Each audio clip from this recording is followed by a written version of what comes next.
किसी को बच्चा नहीं हो रहा है, बहुत उपाय किए नहीं हो रहा है। किसी का बड़ा रोग है, मिट नहीं रहा है, बहुत उपाय किए नहीं मिट रहा है। किसी का कोई काम है जो बहुत प्रयत्न किया लेकिन वो काम नहीं बन रहा है। किसी के घर में बच्चों की सगाई नहीं हो रही है। किसी के घर में कोई प्रकार का अनबन समाप्त नहीं हो रहा है, क्लेश खत्म नहीं हो रहा है। किसी के घर में बच्चे कहना नहीं मान रहे हैं। कोई ना कोई एक विपत्ति है, उसी को संसार कहते हैं। कभी धूप तो कभी छाव। हाँ, इसी को संसार कहते हैं। लेकिन इन सभी उपाधियों से, विघ्नों से, दुखों से, संकटों से जो निवृत्त कर दें, वो निवृत्ति के देवता को ही गणेश कहते हैं। क्या कहते हैं? निवृत्ति के देवता। हाँ, गजानन गणेश जी महाराज वही निवृत्ति कारक, विघ्नहर्ता। क्या करते हैं? विघ्नहर्ता। विघ्नहर्ता, मंगल करता। मैं जो उपाय बता रहा हूँ, या तो 19 तारीख से आप इस उपाय को 7 दिन के लिए कीजिए, या तो कोई भी बुधवार से 7 दिन के लिए कीजिए। कोई भी बुधवार को शुरू कीजिए, 7 दिन अगले मंगलवार तक कीजिए, या तो चतुर्थी को शुरू कर दो, ये 19 तारीख को 7 दिन एक ही प्रार्थना करनी चाहिए, एक ही संकल्प करना चाहिए, एक ही दिल में दृढ़ता से कामना करनी चाहिए। कोई एक काम, मेरा ये काम नहीं हो रहा, मेरे बेटे की सगाई नहीं हो रही है, मेरा धंधा नहीं चल रहा, मेरा रोग नहीं मिट रहा है, विघ्नहर्ता गणेश जी महाराज अगर प्रसन्न हो गए तो धरती में ऐसा कौन सा काम है जो नहीं हो सकता है। संसार के सभी कार्यों को सिद्ध करने वाले भगवान को अगर याद करके भजन कर लें, पूजन कर लें, यजन कर लें, हमारा कल्याण क्यों नहीं होगा महाराज। तो मैं जो उपाय बता रहा हूँ, शास्त्रों की गोपनीय उपाय को आप भी करके लाभ लीजिए। बहुत सरल उपाय है, लेकिन फलित होगा तो बहुत बड़ा परिणाम सामने उठ के आएगा।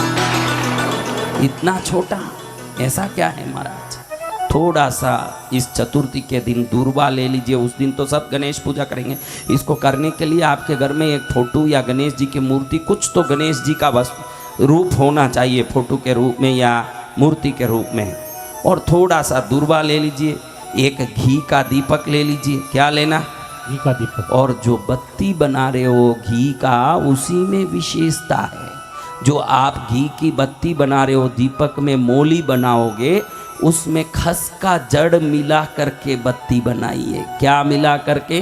खस का। हाँ, खस के जड़ से मोली को मिला करके बत्ती बनाइए। और बत्ती बनाने के बाद घी भर के दीपक गणेश जी के सामने जला के थोड़ा दूर्वा समर्पित करके अपनी प्रार्थना गणेश जी के चरण में रखिए। निरंतर 7 दिन ऐसा 7 नए नए दीपक जलाइए मिट्टी के, उसमें घी भर के खस का जड़ डाल के बत्ती बना करके लगाइए। और थोड़ा दूर्वा चढ़ा के एक ही प्रार्थना, जो भी मनोकामना होगी, एक ही प्रार्थना 7 दिन तक लगातार करिए। 7 दिन के बाद आप देखोगे कि आपका ये जो प्रभु गणेश जी के प्रति श्रद्धा श्री गणेश जी को प्रसन्न करके आपके मनोवांछित को पूर्ण करने वाला बना और आपका कार्य सिद्ध हो गया। और मेरे मुख से निकला है, होके ही रहेगा। जय गुरुदेव। बहुत सरल उपाय है, फिर एक बार अच्छे से समझाता हूँ। कोई भी बुधवार को आप गणेश जी की फोटो या मूर्ति के सामने एक घी के दीपक में मूली के साथ खस का जड़ जोड़ें। खस का जड़ लगा करके साथ में मूली को, खस के जड़ को ऐसे गूंथ के बत्ती बना दें। उसका दीपक जला के थोड़ा सा दूर्वा गणेश जी को अर्पित करके आपके मन की प्रार्थना को करके 7 दिन तक एक ही प्रार्थना करते हुए 7 अलग अलग दीपक जला के, दीपक पूर्ण होने के बाद कहीं वृक्ष के नीचे या पानी में विसर्जित कर दें।